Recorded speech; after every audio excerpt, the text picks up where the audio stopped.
आप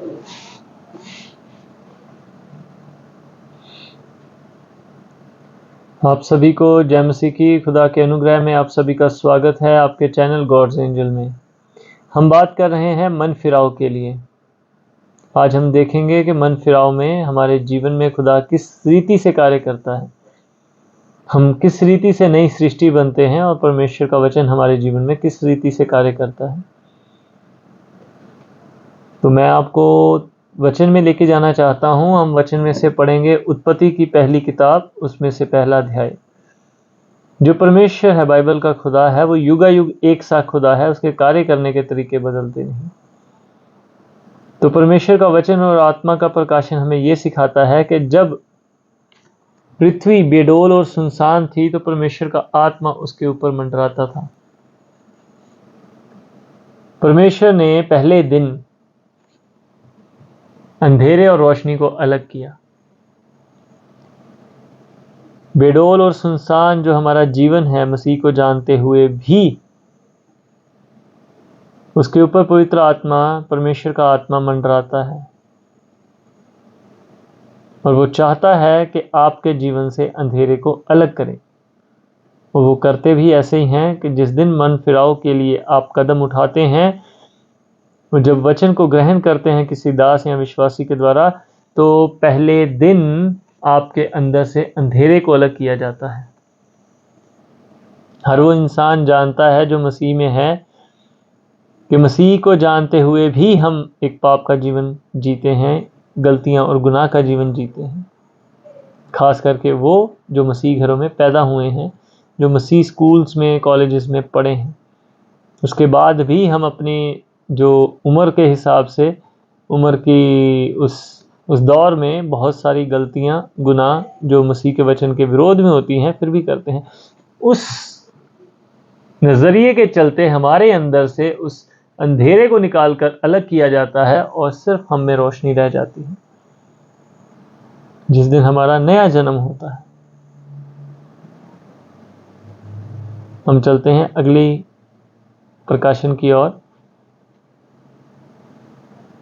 आगे वचन हमें बताता है कि परमेश्वर ने कहा अच्छा है। उसके बाद दूसरा दिन हुआ और परमेश्वर ने सृष्टि में और चीज़ों की रचना करी और कहा अच्छा है। दूसरा के तीसरा दिन हुआ, फिर प्रभु ने उसमें पृथ्वी पर बहुत सारी चीज़ों की रचना करी और कहा अच्छा है। चौथा दिन हुआ, पांचवां दिन हुआ और छठा दिन हुआ। तो पूरी सृष्टि मुकम्मल और कायनात पूरी की पूरी सृजी गई। सातवें दिन परमेश्वर ने आराम किया।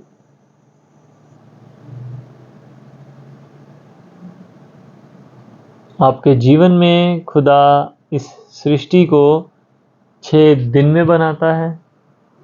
उसमें 6 महीने लगते हैं, 6 साल लगते हैं या 60 साल लगते हैं, 600 साल लगते हैं। मैं किसी भी गिनती में नहीं जाना चाहता और ना ही मुझे पता है कि वो 6 दिन का है, 6 महीने का है या 6 साल का है कार्य है।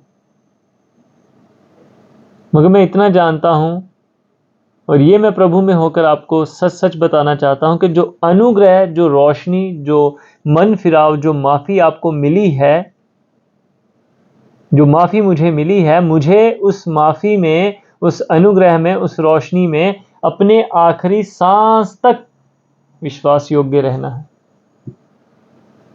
हालात कैसे भी आए, अब मुझे उस पुरानी जिंदगी में जिसमें से खुदा ने मुझे निकाल कर अलग किया, नहीं जाना है।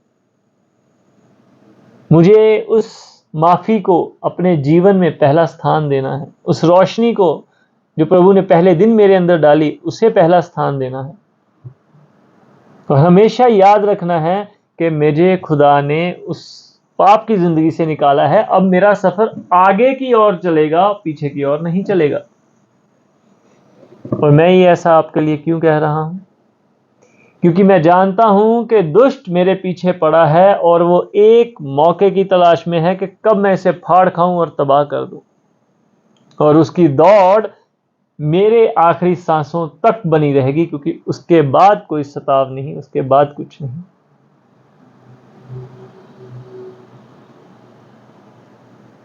खुदा आपको नई सृष्टि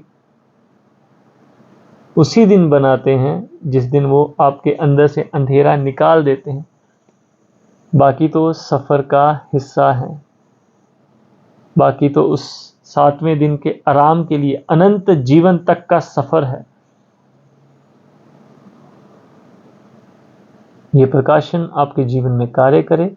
प्रभु का अनुग्रह आपके और मेरे जीवन पर बना रहे। परमेश्वर की शांति आपके और मेरे जीवन में बनी रहे। खुदा आपसे बहुत प्यार करते हैं और प्रभु चाहते हैं आपका जीवन दूसरों के लिए आशीष का कारण हो, और प्रभु आपको जरिया बनाना चाहते हैं। वचन को पढ़ते रहें, वचन में बढ़ते रहें। प्रभु का अनुग्रह आप सब पर है। सभी को जय मसीह की। आमीन।